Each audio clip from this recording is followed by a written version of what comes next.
मेरा नाम विजय है और मेरी उम्र 25 साल है। मैं आपको मेरी एक स्टोरी सुना रहा हूँ। मेरे मामा की लड़की की शादी थी, तो वहाँ जाना था। सब लोग कार से चले गए थे। मैं अपनी बाइक लेकर गया था। मामा का घर करीब 50 किलोमीटर दूर था और मुझे अपनी बाइक में लंबी ड्राइव करने में मजा आता था।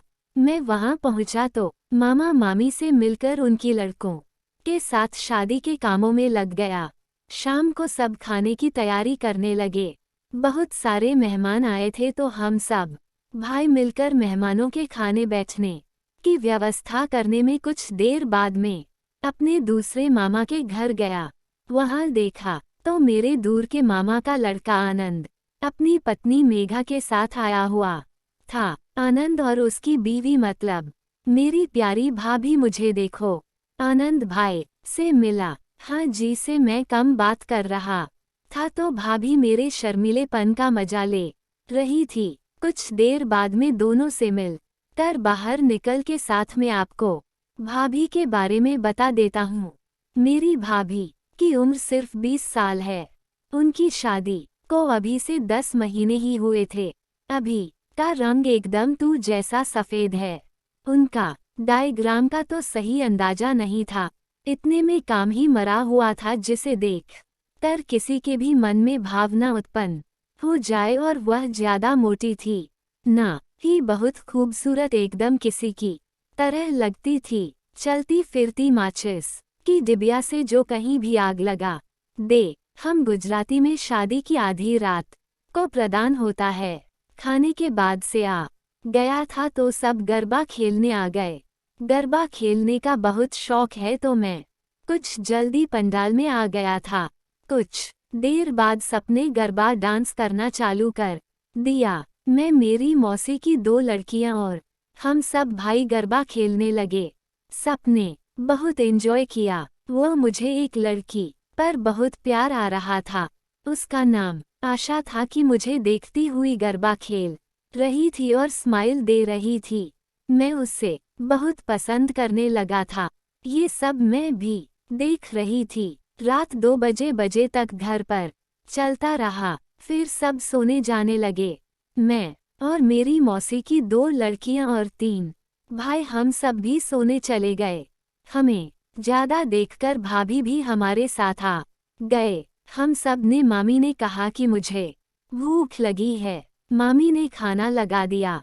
मैंने सबको बुलाया तभी आनंद भाई ने बोला तेरी भाभी को भी बुला ले। मैंने भाभी से खाना खाने को बोला तो भाभी बोली आप खाने बैठो, मैं अभी आती हूँ। हम सब ने खाना खा लिया और मैं अभी भी खा रहा था तभी भाभी भी आ गई और मेरे पास बैठकर खाने लगी। भाभी ने धीरे से कहा विजय जल्दी से खाना खाकर मत उठ जाना, मेरा साथ देना। तो मैंने हाँ में सर हिला दिया। मैं धीरे धीरे खाना खाने लगा। तभी भाभी ने धीमे से कुछ कहा जो मुझे समझ नहीं। मैंने उनसे पूछा भी नहीं। उन्होंने कहा क्यों विजय कुछ बोलते नहीं हो क्या। मैंने उनकी तरफ से मगर कुछ कहा नहीं। नहीं, भाभी की बात सुन लिया और उन्होंने कहा वह बहुत शर्म आता है।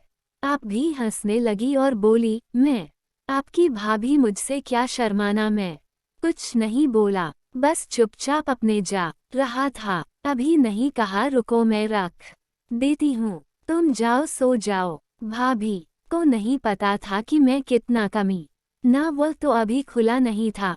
जिस दिन स्कूल गया उस दिन भाभी के खोल कर रख दूंगा। दूसरे दिन सुबह से अब उठे और तैयार होने लगे।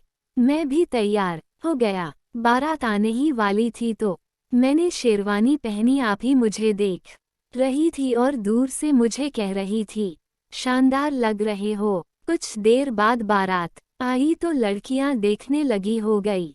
बारात चली गई। हम सब रात को खाना खाकर सुबह जल्दी उठकर तैयार होकर मैं घर के लिए निकल गया और कुछ देर बाद घर पर पहुंच गया।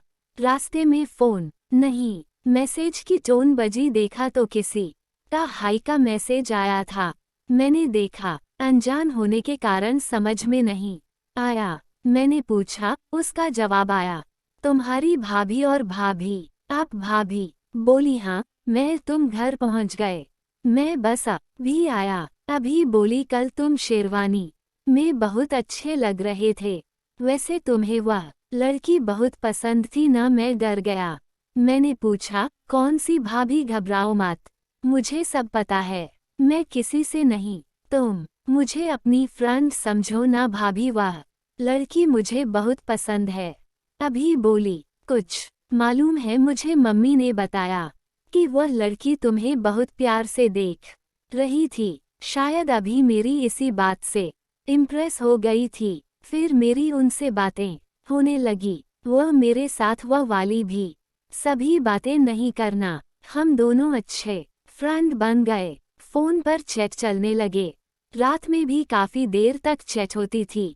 भाभी का घर मेरे घर से 40 किलोमीटर दूर था। वह बड़ा शहर था। मेरा उधर आना जाना, मगर मैं भाभी के घर नहीं जाता था। अभी नहीं, एक बार बताया। तुम्हारे भैया के पास का नागराज पतला और छोटा है, जिससे मेरे बिदारी को ठीक से संतुष्टि नहीं मिल पाती। ये सुनकर मेरे कान खड़े हो गए।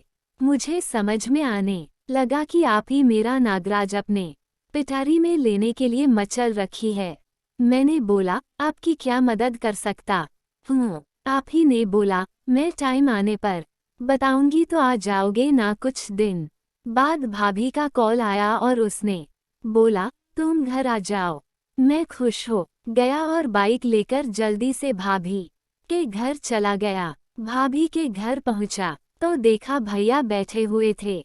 भैया बोले, अरे विजय कैसे हो तुम? मैं एकदम ठीक हूँ। भैया ने कहा, आज अचानक यहाँ कैसे आना हुआ? मैंने कहा अच्छी बात है और तुम सही समय पर आए हो। अब तुम मेरा एक काम ही कर दो। मैंने कहा, हाँ भैया बोलिए।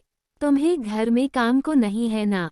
मैंने कहा, अरे भैया मैं आजकल बिल्कुल भी यह बढ़िया है। दरअसल मैं 2 दिन के लिए बाहर जा रहा हूँ भाभी के पास। ही रुक जाओगे क्या? मैंने बोल दिया। मैं घर पर फोन किए थे तब मैंने कहा, वह मैं भी कह देता हूँ लगा हूँ। मैं घर पर फोन लगाया और मम्मी से बात नहीं हुई। मेरी मम्मी से बात की और उन्हें मेरे रुकने के लिए कह दिया। थोड़ी देर बाद मैं निकलने की थोड़ी देर बाद मैंने भाभी को पहली बार उस नज़र से देखा था जिसके लिए उन्होंने मुझे गुलाबी के चेहरे पर कटीली मुस्कान थी और वो मेरी तरफ देखकर अपने रसमलाई गुलाब की पंखुड़ी पर्ची भेज रही थी।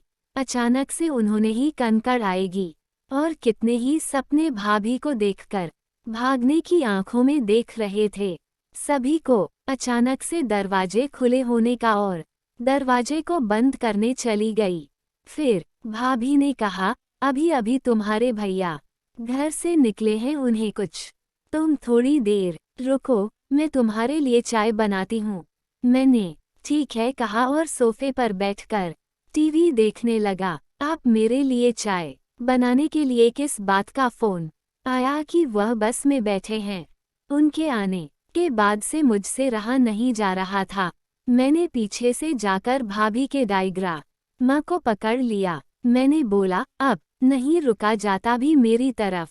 जुदाई काम को उसके बाद कभी भी इस खेल का आनंद लेने लगी और उसी बीच मैंने उनके पिटारी का हक खोल दिया। सबसे नीचे बैठ गया और सुंदर सी पिटारी को देखने लगा। मैंने पहली बार ऐसी पिटारी को देखा था।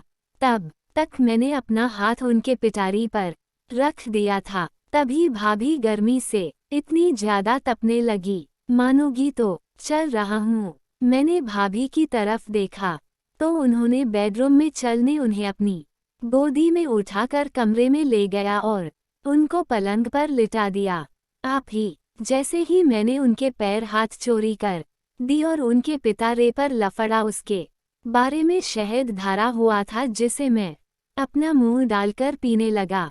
मजा आ गया। भाभी के मुंह से फिर से लंबी आवाज निकलते ही बोलने लगी, विजय प्लीज ऐसा मत करो। मगर मैं कहाँ रुकने वाला था, मैं तो सेहत के नशे में चूर होने लगा था। थोड़ी देर बाद आप क्या करने लगी और मेरा मुंह सेहत बाद दबाने लगी और बोलने लगी, रोहन तू आज मेरे शहर को पूरा चर्चा तेज आवाज करती हुई अपने पिताजी से शहर तक आने लगी। मैं भाभी की पिटारी से निकला, सारा जहर चट कर गया। तब मैंने अपने नागराज को भाभी के पिटारी के मुंह के पास रखा और धक्के से अंदर दे मारा। भाभी चिल्ला उठी, मन तुम्हारा नागराज तो मेरा भी तारा ही बिगाड़ दे। थोड़ी देर रुक कर नागराज को जोर का धक्का मारा तो मेरा पूरा नागराज अंदर पिटारे में समा गया। भाभी पिटारे से नागराज को छुड़ाने की कोशिश करने लगी, लेकिन मेरे सामने उनकी एक न चली। मैं उनके डायग्राम बता रहा और गुलाब की पंखुड़ी को बंद कर मसलने लगा। आप ही मुझे ऐसा करते देख दर्द से चीखने लगी। थोड़ी देर बाद अब भाभी भी धीरे धीरे मचल उठा रही थी और मेरा साथ देने लगी। मैंने उनकी और अच्छे से खातिरदारी करनी शुरू कर दी। अब भाभी और मैं फुल मस्ती में नागराज और पिटारी का खेल खेलने लगे और इस चीज से कमरा शरारती आवाजों से भर गया। ऐसे ही 30 मिनट खेल चलता रहा। अब मेरा काला नागराज पिटारे में बंद करने लगा, जिससे उसका सफेद जान निकलने लगा। पूरा जहर पिटारे में फैल गया और काला नाग राज बाहर निकल आया। उसके बाद मैंने भाभी के बारे में अपने काले नाग राज का खेल रही बार खेला। खेल में मैंने भाभी के पिटारी को बिगाड़ कर रख दिया, लेकिन वो मुझसे बेहद खुशी। उनको मेरे साथ खेल में बहुत मजा आया। भैया वापस आ गए और मैं अपने घर चला गया। तो सोचो कि मेरी कहानी आप सबको कैसी लगी, कमेंट कर हमें ज़रूर बताएं और वीडियो को लाइक कर ऐसी ही और कहानियों के लिए चैनल को सब्सक्राइब हमारी यूट्यूब फैमिली का हिस्सा बने और अपने दोस्तों के साथ शेयर करना ना भूलें। धन्यवाद।